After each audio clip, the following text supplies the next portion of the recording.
Hello, fabulous friends and fans. Welcome to this special series of videos on natal planets conjunct the nodes and transiting planets conjunct the nodes. Originally, when I created these videos, they ended up being over an hour long where I went through the sky and talked about each of the planets. Now, what I've done is I've edited these videos down so that you can get right to the information that you want. Look at the exact planet that you want. I want to thank you so much for watching, and thank you especially for the suggestions that you guys give me on the videos that you want to see in the YouTube comments, on Facebook, Twitter, Google+, and of course my website, nadiyashah.com. Please do keep those questions, suggestions, interactions, and positive energy coming.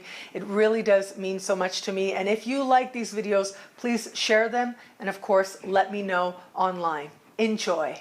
Let me start with Mercury. So if you think about Mercury, and it really helps, I have found it really helps to anthropomorphize the planets, okay? Think of them as the ancients did. The ancients thought of them as these beings, right? Like connected to and expressing what is actually happening with some sacred god or goddess. And so it may help to actually learn a little bit about the mythology, whatever culture it is that inspires you, to learn a little bit about the mythologies of that culture that are connected to the different planets can actually help you create a stronger connection to them. Because ultimately, I'm very much of the belief, and this is something actually that I state in my book repeatedly, Astrology Realized, is that it is about the personal connection that you make to the sky that is going to determine how that sky speaks to you. And ultimately, you can't have astrology without the astrologer. Astrology needs you as the astrologer to interpret the sky, to bring meaning to it. And that's why it's been said that astrology is an act of poetry, because it's taking symbols and translating them into words. And so I would invite you to consider these energies, consider relationships with these energies, and in particular, because planets are aspects of the soul. They have their own needs, their own expression, their own drives. Consider how it is that this part of your soul speaks in your life as well. So that is one way to help you start to cultivate that energy and more deeply understand what this energy is going to be for you. And I cannot emphasize that enough. I can really sit here and I can break down a lot of different things, but ultimately, it is when you practice, it is when you cultivate that relationship with the sky that you really not only bring astrology to life, but you benefit from astrology tremendously by making it actually a practice, a spiritual practice that strengthens you, that just benefits life in immeasurable ways. I've seen this again and again in so many people, and certainly I can testify to that myself. So let's start with Mercury. Mercury, messenger of the gods, okay? Mercury has been thought of as a kind of androgynous figure as well, in that it's not very strongly masculine or strongly feminine.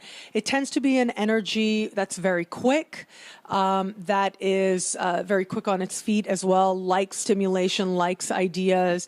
It's an energy that likes to share information, okay? Now, again, of course, the sign placement can have a big impact. The house placement can have a big impact as well.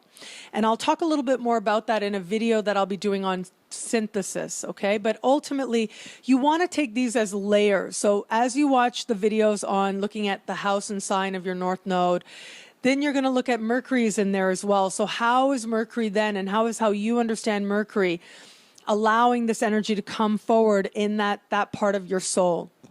And so if you have Mercury conjunct the South Node, then chances are, especially in early life, because Mercury also has to do with siblings and cousins, this tends to denote just having to really prioritize siblings, cousins, having them be huge influences on your early life, sometimes in a great way, depending on how that Mercury is aspected, sometimes not.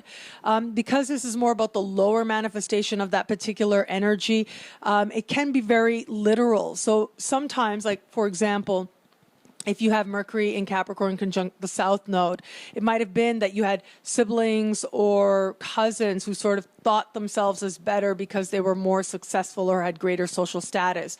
So can you see how I'm actually putting that together? When you look at the sign of Capricorn and what it represents, and then you want to look at what those people, like what is that archetype ultimately about and how is that expressing itself? So Mercury, again, conjunct the South Node, will tend to be strong connections in early life with people who in some way embody that very quick energy, lots of conversations likely in early life. You're with people who are quite talkative as well, and sometimes it's just talking for talking's sake, not necessarily looking at anything with greater depth. That's more Jupiter's job. Mercury conjunct the North Node is about bringing people into your life who help you to express, to share, in some cases very spontaneously, and to actually speak. That's what it comes down to actually speak, to find your voice and speak it, to consider how it is that you are perceiving the world as well, and to raise that, to actually bring a more enlightened sense to how it is that you are viewing the world, how it is that you're seeing the world. Chances are that you will attract people into your life who will help you along the path towards fulfilling your potential, fulfilling karmic promises to yourself, to others, and who will bring blessings into your life as well. People who in some way represent that mercurial energy. So either they will be siblings or cousins, but this can also be people who are very mercurial to look at, right? They have sort of an androgynous quality as well. These are the types of people who may end up helping you. Now, I do want to say, I say this with a bit of caution because I know that, thank goodness now in today's world, we understand gender so differently than we did, and it's still sort of an evolving part of our consciousness, I do think, as humanity, to come to a deeper understanding as to what gender is, how is it linked to identity, how is it not, all these things. And so I say this with a bit of caution, knowing that what that actually means it can vary tremendously. So what I think it actually means, how I interpret that, is people with very balanced masculine and feminine energies are the ones who sort of help you along your path.